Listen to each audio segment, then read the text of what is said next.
सभी को नमस्कार। दोस्तों, आज डेट है 8 जनवरी 2023 और आज हम 3 दिन के द हिंदू को कवर करने वाले हैं। बीच में 1-2 दिन वीडियो नहीं आ पाया था, इसके लिए माफ़ी चाहूँगा क्योंकि कुछ और भी जिम्मेदारियां साथ में हैं।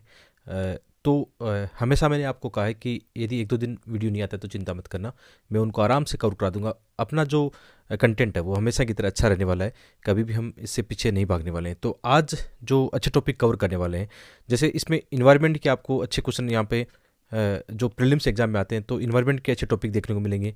इसके अलावा ऐसे और इथिक्स में आपको कई बार जैसे अच्छे एग्जाम्पल चाहिए, ऐसे में आपको स्टोरी चाहिए, तो आज मैंने कई सारी अच्छी चीज़ें यहाँ पे शामिल की है। तो आज का वीडियो बहुत ही रोचक है। शायद मैं कहूँगा कि जो यूपीएससी की डिमांड है, प्री और मेंस, उनको सबको यहाँ से कवर आज हम करने वाले हैं। 3-4 टॉपिक है, बहुत अच्छे से इनको देखने वाले हैं। तो पहली खबर को देखते हैं। ठीक है, तो जो पहली न्यूज़ है इसमें आया कि जो नीलगिरी रिजर्व है, या हम कह सकते हैं कि नीलगिरी की जो पहाड़ियाँ हैं 22 पर रिजर्व है, यहाँ के इस हैबिटाट में क्या हो रहा है कि जो हाथी है उनको कहीं ना कहीं कुछ समस्याओं का सामना करना पड़ रहा है। हमने इन्वायरमेंट और जैव विविधता के कई टॉपिक में ऐसे देखा कि जीवों के सामने जो सबसे बड़ा संकट है, किसका संकट है? आवास विखंडन का। यानी उनको मतलब उनके एक तो उनका आवास कम हो रहा है, जैसे जैसे जनसंख्या बढ़ रही है, उनकी डिमांड बढ़ रही है, इंफ्रास्ट्रक्चर बढ़ रहा है, तो कहीं न कहीं इनका जो प्राकृतिक आवास है वो सिकुड़ रहा है। तो इसको लेकर काफ़ी चीज़ें इसमें बताई गई है। तो हमारे काम की बहुत सारी चीज़ें, जैसे नीलगिरी 22 पर रिजर्व कहाँ पर है, इसकी लोकेशन क्या है, ठीक है। तो इसमें बताया गया है कि नीलगिरी 22 पर रिजर्व में हाल ही में एक लेख आया था, उसमें बताया गया है कि जो एशियाई हाथी है, जो कौन सी कैटेगरी में, इंडेंजर्ड कैटेगरी में है। ठीक है, आप इंग्लिश वर्जन देखना, हिंदी में कई बार थोड़ा सा अनुवाद गलत हो जाता है या उसका सही अनुवाद नहीं होता, इसलिए अब ये इंग्लिश में ज़रूर देखना कि जो इंडेंजर्ड एशियन एलिफेंट है उसके सामने समस्या है कि जो उसका आवास है उसका संकट देखने को मिल रहा है। ठीक है, इसमें क्या बातें की गई है, जैसे एक्चुअल में इस स्टडी में क्या बताया गया है, जैसे ये हमारा भारत है और यहाँ पे पश्चिमी घाट है और यहाँ पे पूर्वी घाट है। ठीक है, तो पश्चिमी घाट और पूर्वी घाट जहाँ पे मिलते हैं वहाँ पे कौन सी पहाड़ियाँ हैं? नीलगिरी की पहाड़ियाँ। ऐसा कई बार ऐसा क्वेश्चन आया है। ठीक है, तो नीलगिरी की पहाड़ियाँ ये है पश्चिमी घाट। ठीक है, पश्चिमी घाट कहाँ पर है? पश्चिमी तट के पैरेलल है। तो यहाँ पे एक दरे की चर्चा की गई है, पालघाट दरे की। तो एक्चुअल में इसमें क्या बताया गया है कि जैसे कोई दरा होता है, ठीक है, पहाड़ों के बीच में कोई दरा होता है, यहाँ पर कौन सी पहाड़ियाँ? नीलगिरी की पहाड़ियाँ हैं और यहाँ पे बताया गया अन्नामलई की पहाड़ियाँ, और इनके बीच में से एक है पालघाट या पलकड़ गैप बताया गया है। तो वो जो हाथी होते हैं ये क्या करते थे पहले के समय में? ये होता था कि हाथी मतलब एक जंगल से या एक जगह से दूसरी जगह जाया करते थे, मतलब काफ़ी दूर दूर तक यात्रा तय करते थे। तो इनका दूसरे हाथी जो ग्रुप है उनसे भी मिलना जुलना होता था। तो इनकी कहीं ना कहीं जो ब्रीडिंग है वो बहुत अच्छी होती थी, मतलब इनको हम कह सकते हैं कि डाइवर्सिटी भी बहुत अच्छी होती थी। लेकिन आजकल क्या हो गया, जैसे इस गैप की बात की गई, पालघाट गैप की, कि यहाँ पे आजकल कृषि होने लगी है, इंफ्रास्ट्रक्चर भी होने लगा है। जो हाथी इस कॉरिडोर का उपयोग करते थे वो आजकल बंद हो गया। तो हाथी क्या हो गया, एक क्षेत्र में, जैसे पहाड़ों के बीच में हमने बायोस्फीयर तो बना दिया या इनके एलिफेंट रिजर्व बना दिए एक ही जगह, लेकिन इससे नुकसान क्या होगा कि इनकी जो विविधता होगी, आप जानते हो इनके जीन जो है कमज़ोर होने लग जाएंगे। यानी एक क्षेत्र में जो हाथी रहते हैं उनके जीन्स भी एक जैसे होंगे, और यदि उनको कोई बीमारी होती है तो वो सबको इफेक्ट करेगी और सब हाथी समाप्त हो सकते हैं। और साथ में ये भी बताया गया कि चलो एक क्षेत्र में विशेष में तो उनकी संख्या बढ़ रही है, ठीक है, लेकिन उनकी विविधता में कमी आ रही है। तो आने वाले समय में ये और बड़ा संकट इनके लिए हो सकता है। तो ये इस केस स्टडी या इस न्यूज़ का प्रमुख सार था, जिसको हम और थोड़ा सा डिटेल में देख लेते हैं। बाकी समझने के लिए आप यहाँ से समझ गए होंगे। प्री में क्वेश्चन आएंगे मैपिंग वाले, अपने नेशनल पार्क है, 22 पर रिजर्व है, इनके क्वेश्चन आने वाले हैं। मेंस में आपको ऐसा क्वेश्चन मिलता है तो आप अपनी तरफ से कोई केस स्टडी बता सकते हो। जैसे अभी हम पाल घाट केप की बता रहे हैं कि इसमें बताया गया है कि पश्चिमी घाट भारत के पश्चिमी तट के साथ उत्तर से दक्षिण में क्या है। अभी हमने देख लिया कि उत्तर से दक्षिण में इसका फैलावा है, और वहाँ पर क्या है, यहाँ पे एक पाल घाट गेप है, उसके बारे में बताया गया। तो पाल घाट गेप जब आ गया न्यूज़ में तो ये हमारे कहाँ काम आएगा? प्री एग्जाम में काम आने वाला है। प्री में कई बार ऐसे क्वेश्चन पूछे जा सकते हैं। ठीक है, तो आज थोड़ा सा आप होमवर्क भी कर लेना आगे। वैसे मैंने बताया इसको कि पश्चिमी घाट जो है उसमें कौन कौन से दरे हैं, पाल घाट है, थाल घाट है, भोर घाट है, ऐसे दरे आपने कई बार देखे होंगे, तो इनकी लोकेशन भी देख लेना। इनमें यह भी देख लेना कि जैसे कौन सा दरा किन दो पहाड़ियों को अलग करता है, वहाँ से कौन सा नेशनल हाईवे गुजरता है, कौन सी दो सिटीज़ को जोड़ता है। ऐसे क्वेश्चन पहले यूपीसी प्री में आए हैं, आगे भी आ सकते हैं। ठीक है, तो पाल घाट के बारे में हम देख लेंगे पूरी डिटेल यहाँ पे। ठीक है, एक एक देखते हैं। तो इसमें बताया गया ऐसा, ठीक है, तो इसमें बताया गया है कि जो हाथियों की आबादी है उसमें कई सारी समस्याएं यहाँ पे देखने को मिल रही है। इसमें एक संकट यहाँ पे है कि जो यहाँ का पारितंत्र था उसको हमने बदल दिया, किसमें, कृषि क्षेत्र में बदल दिया, इंफ्रास्ट्रक्चर बदल दिया।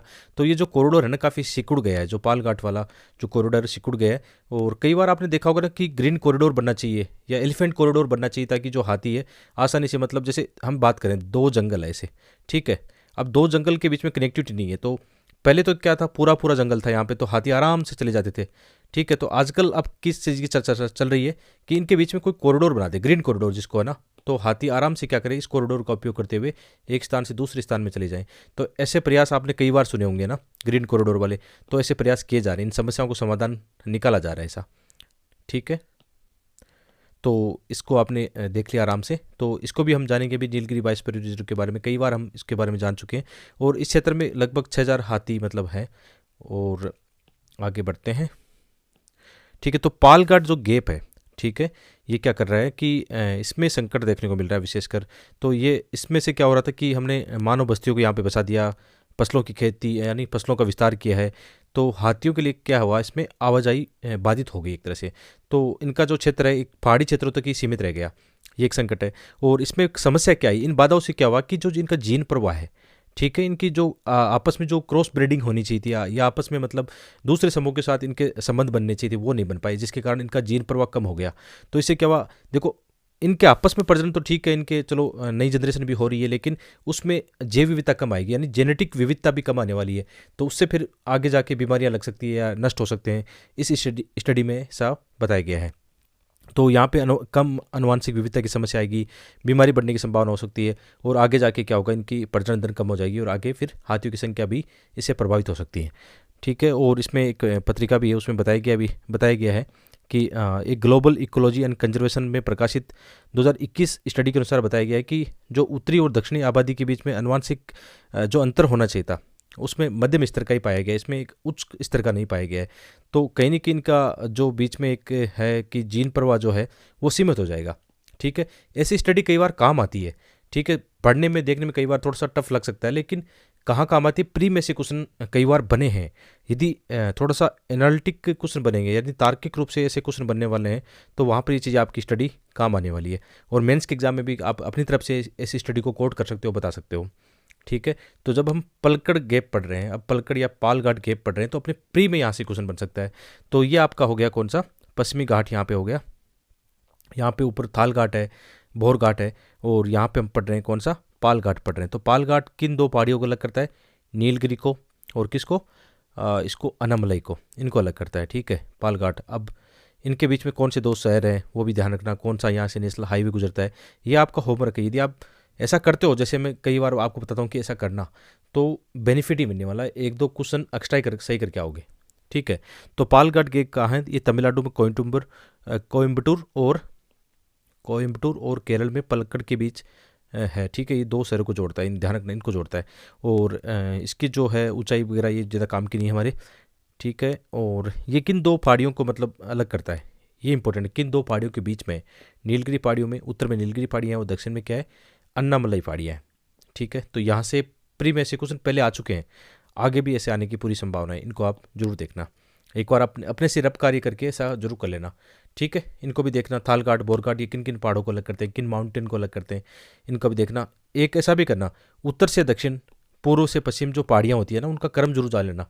ऐसे क्वेश्चन पुराने समय में आए थे, ना 2010, 11, 12, 15 के आसपास खूब थे, बीच में कम हो गए, लेकिन दोबारा भी आ सकते हैं, क्योंकि लास्ट ईयर ज्योग्राफी में आपने देखा ना, मैपिंग के क्वेश्चन कितने आगे थे, जो एक समय बीच में बंद हो गए थे लेकिन दोबारा आने लग गए। तो अपनी तरफ से आप पूरा होमवर्क करके जाओ, पूरी तैयारी करके जाओ, प्रीवियस ईयर क्वेश्चन बार बार देखो, तो आपको आइडिया लग जाएगा कैसे क्वेश्चन बार बार आ रहे हैं, ठीक है। तो क्वेश्चन कैसा बन सकता है, क्वेश्चन ऐसा बन सकता है कि पालघाट स्थित है, ठीक है, पालघाट के बीच में है ना, ठीक है, पालघाट इस, हाँ ठीक, किन के बीच में स्थित है, ये ध्यान रखना। ये तो बहुत आसान है, आप बताओ कमेंट करके, इसका आंसर बताना, किन किन के बीच में है, आसान है। आगे बढ़ते हैं। तो अभी इसमें नीलगिरी बायोस्फीयर रिजर्व की चर्चा हो ही रही थी, है ना, ये पहले भी हम कितने वीडियो में आपको करवा चुका हूँ, तो दोबारा से इसको नहीं पढ़ने वाले हैं, बस आप जान लेना कि नीलगिरी बायोस्फीयर जो रिजर्व है कहाँ पर है, इसकी लोकेशन। और इसमें सबसे इंपॉर्टेंट क्या क्वेश्चन कैसा आएगा, क्वेश्चन जो आने वाला है कि इसके अंदर कौन कौन से नेशनल पार्क, टाइगर रिजर्व है, यहाँ पे कितने सारे दिए गए हैं, इनको आप देख लेना, क्योंकि क्वेश्चन आए हैं पहले, आपको लगता है कि इतना यार कौन पढ़ेगा, मुश्किल हो जाएगा हमारे लिए, तो एक बार ये क्वेश्चन देख लो जो प्री में आया है, ठीक है। इसकी ये मैपिंग कर लेना, जो अपना नीलगिरी बायोस्फीयर रिजर्व है, इसमें कितने मतलब नेशनल पार्क, राष्ट्रीय उद्यान, अभयारण्य सब इसके अंदर साथ में अटैच किए गए हैं, इनको देखना। तो क्वेश्चन 2019 में जो आया था, क्वेश्चन आया था अगस्त्य मलई जीवमंडल जो अभयारण्य, जीवमंडल रिजर्व है, सॉरी, अगस्त्य मलई बायोस्फीयर जो रिजर्व है, उसके बारे में क्वेश्चन आया था कि इनमें कौन कौन से हैं। आप देख लो कितने नाम दे दिए यहाँ पे आराम से, जो इसका आंसर है वो भी यहाँ पे दिए गए हैं। तो इस प्रकार ये क्वेश्चन अटैच करने का एक ही कारण होता है कि आप थोड़ा चीज़ों को सीरियस लो, है ना, कि क्वेश्चन यूपीएससी ने कैसे पूछे हैं। यदि आपको ये पता होगा तो आपकी तैयारी का लगभग काम आसान हो जाएगा और सही दिशा में आप तैयारी करोगे। ठीक है, आगे नेक्स्ट टॉपिक पे चलते हैं। और जैसे प्री में भी, अच्छा, प्री 2005 में ऐसे क्वेश्चन आए हुए हैं, पहले पुराने समय में क्वेश्चन देख रहा था क्योंकि ये क्वेश्चन दोबारा से भी शुरू हो सकते हैं। तो ये 2005 में क्वेश्चन आया कि उत्तर से दक्षिण की ओर जो पहाड़ियों का अनुक्रम है वो आपको बताना है। जैसे अभी हमने देखा था एक मैप, है ना, ठीक है, यहाँ पे ये मैप देखा था, तो आप इसमें देखना, यहाँ पे देखो अलग अलग पहाड़ियाँ दी गई है, नीलगिरी है, ठीक है, नीलगिरी हो गई, अन्नामलई है, पालनी है, कार्डमम हिल है, यानी उत्तर से दक्षिण क्रम है। ठीक है, तो ये आप जब ये टॉपिक पढ़ रहे हो तो आप कोई भी मैप उठा के, ठीक है, या गूगल मैप पे कोशिश करना कि इन पहाड़ियों का क्रम जरूर जानो। ठीक है, और पहाड़ियों का सही क्रम आप जान लोगे तो इस क्वेश्चन को भी आप सही कर लोगे। ठीक है, ये क्वेश्चन इसलिए मैं आंसर नहीं दे रहा हूँ, यदि आंसर दूंगा तो आप आराम से देखोगे, वो याद ही नहीं रहेगा जब तक आप होमवर्क नहीं करोगे। यानी रफ कॉपी में ऐसा कर लेना, मैप बना के इनको ड्रॉ करके आप पहाड़ियों में दर्शाना कि यहाँ पे नीलगिरी है, यहाँ पे मतलब अन्नामलई पहाड़ी है, कार्डमम हिल्स है, नल्लामल्ला की पहाड़ियाँ हैं, पालनी हिल्स है जो यहाँ पे दी गई, बहुत सारी पहाड़ियाँ आपको मिलेगी। ठीक है, ऊपर से बहुत सारे क्रम इनको देखने को मिलते हैं, ये जरूर करना आप। ठीक है, और इसका आंसर बताना 2005 प्रीलिम्स का आंसर क्या है, जरूर कमेंट में बताना। ठीक है, 2008 में ऐसा क्वेश्चन आया हुआ है, देखो कितने क्वेश्चन आए हुए हैं ऐसे, इसी मैपिंग से आए हुए हैं। पूर्वी और पश्चिमी घाट जहाँ मिलते हैं, कौन सी पहाड़ियाँ हैं, ये तो आसान है, नीलगिरी की पहाड़ियाँ हैं, अभी हमने देखा था। तो पहाड़ियों से, झीलों से या नदियों से कितने क्वेश्चन ज्योग्राफी में बनते हैं। तो आपकी दिशा सही होगी तो आप हमेशा ऐसा कार्य करते चले जाओगे और एक ही प्रयास में आप सफलता प्राप्त कर लोगे। ठीक है, ये बहुत अच्छा है। आप कई बार ये कमेंट करते हो कि ऐसे और इथिक्स के एग्जाम्पल कहाँ से लाएं, ऐसे के अंदर कहानियाँ कहाँ से लाएं, शॉर्ट स्टोरी कहाँ से क्रिएट करें, केस स्टडी कहाँ से क्रिएट करें। तो मेरी जिम्मेदारी है कि मैं आपको जब पढ़ता हूँ तो साथ लेके चलूँ। देखो आपकी जो मैगजीन वगैरह है उनमें ये चीज़ें नहीं होती है कि आपको कोई ये बताए कि हाँ ये कहानी है, ये केस स्टडी को आप ऐसे इस्तेमाल करोगे। अब मैं आपको क्यों बता रहा हूँ, क्योंकि आपको जो व्यक्ति पढ़ा रहा है एसएम में हाईएस्ट मार्क्स ला चुका है, मतलब one of the highest marks ला चुका है 157, एथिक्स में ला चुका है 126, है ना। तो ये दोनों जब आप मार्क्स किसी टॉपर की मार्कशीट से मैच करोगे तो आपको पता लग जाएगा कि आपको कौन पढ़ा रहा है। ठीक है, तो इस चीज़ का वजन ज़्यादा होगा कि आप सही दिशा में पढ़ रहे हो। तो इनको कहाँ इस्तेमाल करेंगे, सबसे इम्पोर्टेंट ये है कि आपको कोई ये बताए कि इस रास्ते चलना है, ऐसा करना है, ये चीज़ें कहाँ आपको आंसर राइटिंग में कोट करनी है, आपके मार्क्स देखना कितने बढ़ जाएंगे।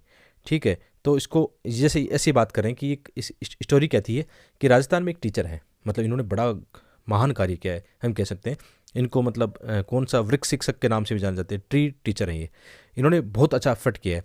और यदि आप जैसे कोई स्टोरी शुरू करते हो, ऐसे राइटिंग कोई इन्वायरमेंट का ऐसे आ गया, ठीक है, और इन्वायरमेंट कैसे में अब कई बच्चों के सामने दिक्कत आती है कि यार इनको ऐसे जब शुरू करते हैं कैसे रोचक शुरू करें। तो यदि आपके पास ये कहानी होगी, ठीक है, इनका नाम है, जो टीचर है इनका नाम है बिरहराम भाकर, तो आप चाहो तो इनकी कहानी शुरू कर सकते हो कि राजस्थान में एक टीचर हैं जिनको मतलब वृक्ष शिक्षक के नाम से भी जाना जाता है। इन्होंने अपनी मतलब बच्चों को तो एजुकेशन दे रहे हैं, लेकिन प्रैक्टिकल एजुकेशन बहुत अच्छी दे रहे हैं इन्वायरमेंट की जागरूकता को लेकर, और इतने पेड़ लगाएं। या तो आप किसी कई एग्जाम्पल के रूप में इस्तेमाल कर लेना, या आप चाहो तो मतलब कहानी की तरह इस्तेमाल कर लेना। एथिक्स में आपको कई बार ऐसे इन्वायरमेंट एथिक्स के सिलेबस में या टॉपिक में आपको चाहिए अच्छे मतलब एग्जाम्पल चाहिए, और एथिक्स में तो बहुत सारे एग्जाम्पल चाहिए आपको, कई जगह काम आने वाली चीज़ें है ना। ठीक है, जहाँ पर दृढ़ निश्चय है, साहस है, ईमानदारी चीज़ें हैं, ठीक है, उनके साथ साथ इन्वायरमेंट इथिक्स है, कैसे हम अपने पर्यावरण का ख्याल रख सकते हैं, उनमें आप ये एग्जाम्पल जरूर बताओ। तो स्टोरी छोटी सी क्या, इसको देख लेते हैं, और यहाँ पे सारी डिटेल दी गई, इतना काफ़ी है, आप छोटी सी चीज़ें जानते हो तो इनका आप इस्तेमाल कर सकते हो। तो राजस्थान के बाड़मेर जिले में एक क्या है, एक प्राथमिक विद्यालय के शिक्षक हैं जिन्होंने पिछले 24 वर्षों के दौरान लगभग 4 लाख पेड़ लगाकर और 1.5 लाख लोगों को अपने अभियान के साथ जोड़ा। जैसे कई बार हम देखते हैं कि प्रशासन में सामुदायिक भागीदारी बहुत इंपॉर्टेंट है, या आजकल हमारी वर्तमान सरकार का ये नारा भी है, वर्तमान सरकार ये कहती भी है। आपने हमारे प्रधानमंत्री जी का एक लाइफ मिशन देखा होगा, जिसमें यह है कि प्रत्येक व्यक्ति यदि प्रयास करे ना, तो हम क्या नहीं कर सकते हैं इन्वायरमेंट को लेकर, या सामाजिक जो रूढ़िवादिता है या उन चीज़ों को ख़त्म करने के लिए प्रत्येक व्यक्ति का रोल होता है। तो वहाँ पे भी ऐसे एग्जाम्पल आप बता सकते हो। तो इन्होंने बहुत सारे अच्छे अच्छे काम किए हैं, और इनका नाम भी याद रख सकते हो, ठीक है। बेराराम भाकर, बहुत ही शानदार। और मरुस्थल से लड़ने में भी काफ़ी, मतलब फिर पेड़ लगाएंगे तो डेजर्टिफिकेशन भी कम होगा। और इन्होंने पर्यावरण संरक्षण और परिवार वानिकी के बारे में भी काफ़ी जन जागरूकता का कार्य किया है, कई यात्राएं इन्होंने निकाली है। तो ये चीज़ें बहुत इंपॉर्टेंट है। तो ऐसी जब न्यूज़ आती है किसी भी न्यूज़पेपर में या कहीं भी ऑनलाइन आप साइट पे पढ़ते हो, तो इनको अपनी डायरी में नोट कर लिया करो, आपके बहुत ज़्यादा काम आएगी चीज़ें, ठीक है। आगे बढ़ते हैं, ठीक है। तो ये भी एक केस स्टडी की तरह है, एग्जाम्पल की तरह है, जिसको आप इस्तेमाल करोगे कहाँ पे, कोई ऐसा आता है इन्वायरमेंट का, या एग्रीकल्चर जीएस में भी आप ऑर्गेनिक फार्मिंग के ऐसे क्वेश्चन आते हैं, जीरो बजटिंग फार्मिंग है, ऑर्गेनिक है, हमारे देश में कैसे हम किसानों की आय को दुगना कर सकते हैं, उन चीज़ों में ये इस्तेमाल कर सकते हो। तो यहाँ पे क्या बताया गया है कि केरल के जो किसान हैं, ठीक है, आदिवासी है, किसान है, यहाँ पे बताया गया है कि उनको कॉफ़ी में काफ़ी लाभ हुआ है। तो जब कॉफ़ी की चर्चा होगी तो आपके माइंड में आना चाहिए कि यार कॉफ़ी तो यूपीएससी में ऐसे क्वेश्चन आते हैं, चाय वाले, कॉफ़ी वाले, चावल के, तो थोड़ा सा सावधान हो जाना, क्योंकि ऐसे क्वेश्चन बहुत आते हैं। तो इसमें पूरी डिटेल आपको मिलेगी, कैसे प्री में क्वेश्चन आते हैं, कैसे मेंस में क्वेश्चन आते हैं, ठीक है। तो यहाँ पे बताया गया कि आदिवासी और अन्य जो किसान हैं, पारंपरिक रूप से यहाँ पे घाटी कौन सी है, अंचुनाड घाटी, ठीक है। ये भी आपके लिए लोकेशन इंपॉर्टेंट हो गया, ठीक है। अंचुनाड घाटी कहाँ पे, अब तो क्वेश्चन आ जाएगा, तो करोगे आप केरल पक्का। लास्ट टाइम एक ऐसा एक कौन सा क्वेश्चन आया था, घाटी का ही आया था एक क्वेश्चन, तो इसको भी ध्यान रखना, ये लोकेशन वाला मैपिंग का क्वेश्चन प्री में काम आएगा। तो यहाँ पे जैविक कॉफ़ी की खेती करते हैं और उनको काफ़ी साल लाभ हुआ है, जो मतलब इनके आप देख सकते हो यहाँ पे इनके जो बीज है या पेड़ पौधे फल दिखाई दे रहे हैं, ठीक है। तो कॉफ़ी खेती मुख्य रूप से यहाँ पे जो स्थान है यहाँ पे दिए गए हैं, अलग अलग स्थानों पर यहाँ पे होती है। और यहाँ पे जो मुख्य रूप से जो कॉफ़ी होती है वो अरेबिका किस्म की होती है, ठीक है। कॉफ़ी की दो किस्म भारत में इम्पोर्टेंट है जो उगाई जाती है, एक रोबस्टा, एक अरेबिका, ठीक है। तो ये कॉफ़ी किस लिए जानी जाती है, जो इसको एक जगह का नाम है इसका, किंजथूर कॉफ़ी, अपने स्वाद और सुगंध के लिए जानी जाती है, ठीक है। लास्ट ईयर गुच्ची वाला क्वेश्चन आया था, उसमें भी ऐसी डिटेल दी गई। तो ये चीज़ें इंपॉर्टेंट है, प्री में से क्वेश्चन आ सकते हैं। तो यहाँ पे इस साल किसानों को काफ़ी इससे लाभ हुआ है। आगे बढ़ते हैं। तो इसमें जो यहाँ की जो कॉफ़ी है, जो कॉफ़ी बेरी है, इसको कहाँ भेजा जाता है, इसको एक्सपोर्ट भी किया जाता है। तो हमारे देश की जीडीपी में इसका योगदान है, स्थानीय लोगों की आजीविका इससे बढ़ती है, कई सारे पॉइंट इसमें शामिल है। तो अब बात चल रही है जैसे कॉफ़ी की, तो कॉफ़ी बोर्ड के बारे में जानना ज़रूरी है, या जो कॉफ़ी की सारी डिटेल है उसके बारे में जानना बहुत ज़रूरी है। कि जैसे एक तो हम ये देख लेते हैं कि कॉफ़ी का जो क्वेश्चन है वो कैसे आ सकता है। लास्ट ईयर 2022 की प्री के एग्जाम में देखना कि क्वेश्चन क्या है, कि चाय बोर्ड के बारे में है, भारत में चाय बोर्ड के संदर्भ में निम्न खतरों पर विचार कीजिए, ऐसा क्वेश्चन आया। तो हो सकता है कभी ऐसा क्वेश्चन आ जाए कि कॉफ़ी बोर्ड के बारे में बात कीजिए, या जो कृषि के जो क्वेश्चन आ सकते हैं उसके बारे में आ सकता है ऐसा, ठीक है। तो कॉफ़ी के बारे में थोड़ा बहुत जानना जरूरी है आपके लिए। जैसे एक तो ये पता होना चाहिए कि भारत में कॉफ़ी का उत्पादन कहाँ कहाँ होता है, कितना होता है। तो हम ये कह सकते हैं कि जैसे हमारे पास जो डाटा है 2020 के डाटा है, उसमें हम कह सकते हैं कि भारत कॉफ़ी उत्पादन में दुनिया के 10 देशों में शामिल है, और विश्व की लगभग 3% हिस्सेदारी इसमें भारत की है। भारत में 2 प्रकार की कॉफ़ी होती है, एक अरेबिका और एक रोबस्टा, ठीक है। और जो अरेबिका है उसका बाजार मूल्य रोबस्टा की तुलना में काफ़ी ज़्यादा है, क्योंकि एक सुगंधित और स्वाद में भी इसको अच्छा माना जा सकता है। और ये बहुत ज़रूरी है, क्योंकि कृषि वाले टॉपिक में कोई ऐसी मतलब ऐसे देंगे कि इसको इतना तापमान, इतनी वर्षा, ऐसा कुछ देंगे, ऐसी मिट्टी, कौन सी फसल है, ऐसे क्वेश्चन पहले बहुत सारे आए प्रीलिम्स एग्जाम में। तो इसके लिए कौन सी जो भी इन्वायरमेंट चाहिए, तो कॉफ़ी का जो पौधा है गर्म और आर्द्र जलवायु, याद रखना, गर्म और आर्द्र जलवायु, यानी आप ध्यान रखना वार्म एंड ह्यूमिड क्लाइमेट में ये होगा। टेम्परेचर इसको कितना चाहिए, 15 डिग्री सेल्सियस से 28 डिग्री सेल्सियस। ये छोटी छोटी बातें हैं लेकिन काम की बातें हैं। और वर्षा कितनी चाहिए, 150 से 250, ठीक है। तो ये इसकी ज्योग्राफी आपको चीज़ें पता होनी चाहिए, उत्पादन आपको इसके बारे में पता होना चाहिए। और इसकी यदि हम बात करें, जैसे इसके अंदर क्या होगा कि यहाँ पे ये ठंड बर्फबारी और 30 डिग्री सेल्सियस से ऊपर के उस तापमान और तेज़ धूप को बर्दाश्त नहीं कर सकता। कई बार ये क्वेश्चन भी ऐसे फैक्ट में आएंगे, ठीक है। इसको ज़्यादातर कहाँ उगाया जाता है, छाएदार पेड़ों के नीचे उगाया जाता है। कॉफ़ी का मुख्य उत्पादन भारत में दक्षिणी राज्यों में ही होता है, याद रखना, ठीक है। और कर्नाटक भारत में कुल कॉफ़ी उत्पादन का लगभग कितना प्रतिशत है? 70% उत्पादन कर्नाटक करता है। देखो बहुत इंपॉर्टेंट है, कई बार ये फैक्ट ही काम आएंगे प्री में। और प्रमुख उत्पादक राज्य कौन से हैं? कर्नाटक, केरल, तमिलनाडु, आंध्र प्रदेश और उड़ीसा इसके प्रमुख उत्पादक राज्य हैं। और निर्यात में इसका स्थान देखें भारत का, तो कौन सा स्थान है? 8वां स्थान कह सकते हैं, 8वां स्थान इसका निर्यात में है। भारत का स्थान कॉफ़ी के मामले में 8वां स्थान है, ठीक है। और तो अब चाय बोर्ड का क्वेश्चन आया तो हमें कॉफ़ी बोर्ड के बारे में जानना चाहिए। तो कॉफ़ी बोर्ड क्या है? ये एक वैधानिक मतलब है, वैधानिक संगठन है जो किस मंत्रालय में? ये वाणिज्यिक और उद्योग मंत्रालय में, ठीक है। ये याद रखना, एक तो वाणिज्य उद्योग मंत्रालय याद रखना, एक वैधानिक संगठन है, ठीक है, एक्ट के माध्यम से बना हुआ है। और इसमें एक अध्यक्ष के अलावा 33 सदस्य हैं, ठीक है। और इसका काम क्या है? कॉफ़ी को लेकर रिसर्च करना है। इसका मुख्यालय कहाँ पे? बेंगलुरु में इसका मुख्यालय। तो सारी डिटेल आपको मिल गई। अब चलो एक बार चाय वाले क्वेश्चन पे चलते हैं। जो चाय वाला क्वेश्चन आया था उसके बारे में हम देखते हैं कि क्वेश्चन क्या हो सकता है। देखो इसको थोड़ा लॉजिक वे में सोल्व करने का प्रयास करते हैं। एक बार भूल जाओ, इसका आंसर डी है, ठीक है, एक बार भूल जाओ, लेकिन इसको लॉजिक वे में सोल्व करते हैं, ठीक है। इसका आंसर निकलेगा क्योंकि 2022 की प्री में भी शामिल हुआ था। मैं रियल एग्जाम में बैठ के एक ऐसा कोशिश कर रहा था इसको सोल्व करें, ठीक है। ज़्यादा आइडिया नहीं था कि क्या हो सकता है, लेकिन कॉमन सेंस टेक्निक लगाते हैं, ठीक है। जैसे चाय बोर्ड के बारे में थोड़ा पढ़ा था, क्योंकि चाय को लेकर कई बार हमारे देश में आपने देखा होगा कितने संकट देखे गए चाय इंडस्ट्री को, तो ये चीज़ें आती है, तो उसमें चाय बोर्ड के बारे में भी काफ़ी आता है। तो चलो इसमें देखते हैं, इसमें से कौन सा एलिमिनेट कर सकते हैं एक बार के लिए। जैसे पहला वाला तो लग रहा है कि संवैधानिक निकाय है, पहला वाला लग रहा है, तो इसको एलिमिनेट नहीं करते एक बार। तो यदि इसको मानते हैं तो 2 ऑप्शन को हम एलिमिनेट कर सकते हैं, जहाँ पे एक हमने छोड़ दिया, ठीक है। अब हम चलते हैं एक बार इस पे चलते हैं, ठीक है, क्योंकि 2 तो एलिमिनेट हो चुका है, इसके एंगल से हिसाब से 2 हो चुका है। और तीसरे वाले पर नोटिस करते हैं एक बार कि चाय बोर्ड का प्रधान कार्यालय बेंगलुरु में। भारत में सर्वाधिक चाय किस क्षेत्र में होती है? आपने हमेशा सुना होगा भाई दार्जिलिंग में होती है, नॉर्थ ईस्ट में काफ़ी चाय होती है, थोड़ा बहुत सुना होगा कि यहाँ पे असम में सुना होगा चाय होती है।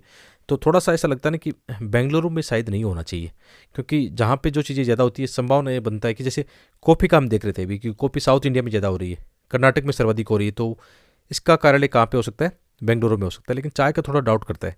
ऐसा कॉमन सेंस टेक्निक करनी चाहिए जब आप यूपीएससी प्री के पुराने क्वेश्चन लगाते हो, तो ऐसा अभ्यास करना चाहिए, ठीक है। मैं ये नहीं कहता कि आप 100% इसमें सही का आंसर कर लोगे, लेकिन नज़दीक पहुँच जाओगे, ठीक है। तो तीसरे को हम यहाँ पे काटते हैं, तीसरा करता है तो हमारा आंसर यहाँ पे निकल के आता है, ठीक है। ऐसी कोशिश करनी चाहिए हमें क्वेश्चन अटेम्प्ट लेने की। तो वैसे इसका आंसर ठीक है, डी है।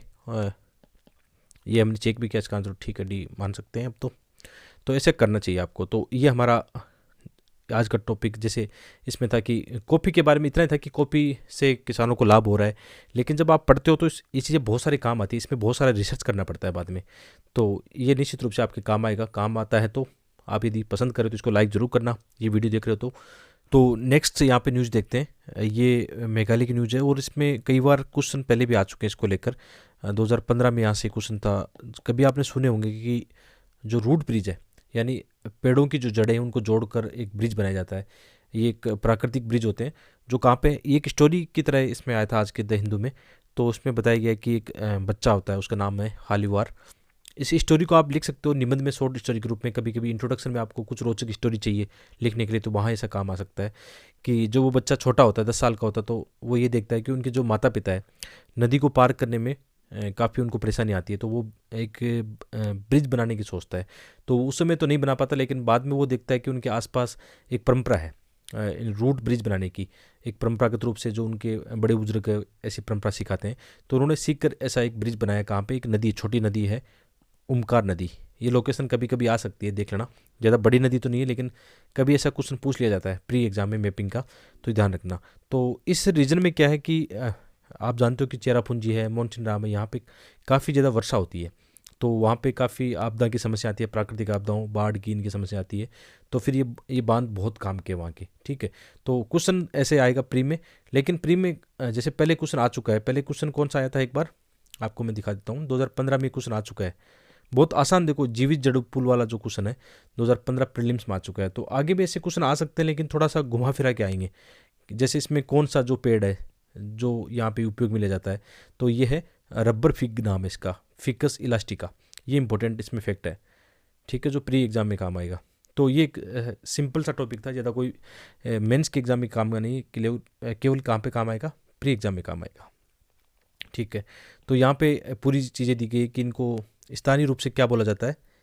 यहाँ पे ये भी देख लेना, जिंग किएंग जरी। ठीक है, ये नाम देखना, अच्छा नाम है, बहुत सुंदर नाम है, जिंग किएंग जरी, इसको स्थानीय रूप में कहा जाता है इसको। ठीक है, और जो यहाँ के जो जनजातीय समूह है जिसमें खासी और जयंतिया लोगों में ये काफ़ी प्रचलन में है, उनकी संस्कृति का पार्ट है।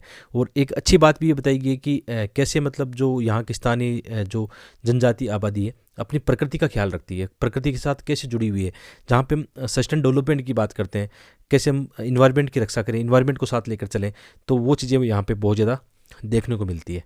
ठीक है, आगे बढ़ते हैं, आज का लास्ट टॉपिक देखते हैं। ये चर्चा में था जो असम की दीपोर बिल जो है, ये एक झील भी है और इसको रामसर साइट का भी, रामसर जो वेटलैंड है साइट का भी इसको दर्जा दिया गया है। तो यहाँ पर हाल ही में क्या हुआ, यहाँ पे जो बर्ड्स है सेंसस है वो की गई और इसमें काफ़ी ज़्यादा वृद्धि देखी गई है। इसमें बताया गया कि इसमें कुछ समस्याएं भी थी कि जैसे विकास परियोजनाओं को लेकर या शहरी जो कचरा इसमें डाल दिया जाता है, डंपिंग यार्ड इसको बना दिया गया है, लेकिन इसके बावजूद भी यहाँ पे कुछ पॉजिटिव चीज़ें हुई है कि अच्छे कुछ सुधार भी हुए हैं, जिसके कारण क्या हुआ, जल पक्षियों की प्रजातियों की संख्या में वृद्धि देखी गई है। ठीक है, तो हमारे काम का क्या है, हमारे काम का ये नहीं कि कितने पक्षी यहाँ पे पाए गए, हमारे काम का है कि यूपीसी प्री एग्जाम में हमारी लोकेशन के क्वेश्चन आ सकते हैं, दीपोर बिल के बारे में पूछा जा सकता है कि जैसे इसके बारे में डिटेल आपको पता होनी चाहिए कि असम की एकमात्र रामसर स्थल है या इम्पोर्टेंट है, और ये इम्पोर्टेंट जो बर्ड कह सकते हैं बर्ड साइट भी है, ये भी इम्पोर्टेंट है कि बर्ड लाइफ इंटरनेशनल द्वारा इसको एक महत्वपूर्ण पक्षी क्षेत्र के अलावा होने के अलावा असम की सबसे बड़ी मीठे पानी की झीलों में से भी एक है। ठीक है, रामसर स्थल हम बात कर चुके हैं। और जैसे ब्रह्मपुत्र नदी का हम कह सकते हैं कि पूर्ववर्ती जो जल है, आप जानते हो कि ब्रह्मपुत्र नदी थोड़ा मार्ग परिवर्तन करती रहती है, उसमें अवसाद की मात्रा ज़्यादा होती है, तो उसी के चैनल से ये बनी हुई है, इसीलिए तो मतलब ठीक है ये मीठे पानी की झील है। तो ये डिटेल आपको इसके बारे में, मैपिंग के बारे में पता होना चाहिए। और इसकी लोकेशन भी आप देख लो, यहाँ से ब्रह्मपुत्र नदी बहती है और दीपोर बिल झील कहाँ पे, यहाँ पे असम में है। ठीक है, तो जो दीपोर बिल है वन्यजीव अभयारण्य, इसमें क्या है, हाँ इसको हम कह सकते हैं ये झील भी है और वन्यजीव अभयारण्य भी है, साथ में क्या है वेटलैंड भी है। ठीक है, यहाँ पे स्थित है कौन सा, जो आर्द्रभूमि उसके मध्य भाग में स्थित है कौन सा, दीपोर बिल वन्यजीव अभयारण्य। ठीक है, और क्वेश्चन कैसे आ सकते हैं इस टॉपिक से, पहले भी आए कि जैसे यदि आप घड़ियाल को उनके प्राकृतिक आवास में देखना चाहते हैं तो किस स्थान पर जाना सबसे सही होगा, तो इसमें ऑप्शन देखना दीपोर बिल दिया हुआ है। ठीक है, इसका आंसर आप बताना कमेंट करके 67 का क्वेश्चन का, वैसे आसान है, बहुत ही आसान क्वेश्चन है ये। ठीक है, तो ऐसे देखो आप यदि इस तरीके से पढ़ते हो, यदि आप लास्ट तक पहुँचे हो तो आप इस चीज़ को फील करोगे कि जो वीडियो हम देख रहे हैं कि उसमें आपका टाइम ख़राब नहीं हुआ है। हर एक जो न्यूज़ हमने आज उठाई है उससे आपको खुद को लगेगा कि यार प्री में क्वेश्चन आ सकता है, मेंस में मैं ऐसे एग्जाम्पल इस्तेमाल कर सकता हूँ, निबंध के पेपर में मुझे कुछ अच्छे एग्जाम्पल स्टोरी चाहिए, वहाँ पे मैं इनको यूज में ले सकता हूँ। ठीक है, हमारे लेसन ऐसे ही रहेंगे, कभी कभी आने में थोड़ी सी 1-2 दिन देरी हो जाती है, लेकिन इनको बनाने में, कंटेंट छांटने में काफ़ी टाइम लगता है। जैसे आज 3 दिन के, आप ये मान के चलो 3 दिन के द हिंदू को कवर करने में आज मुझे पूरा दिन लग गया। ठीक है, क्योंकि नोट्स सही से बनाने होते हैं तो उसमें वक्त लगता है, क्वालिटी के note to the point exam oriented बनाने हो तो उसमें वक्त लगता है। तो आपकी जिम्मेदारी, इनको लाइक शेयर करते रहो। ठीक है, मिलते हैं एक और वीडियो में, बहुत बहुत धन्यवाद।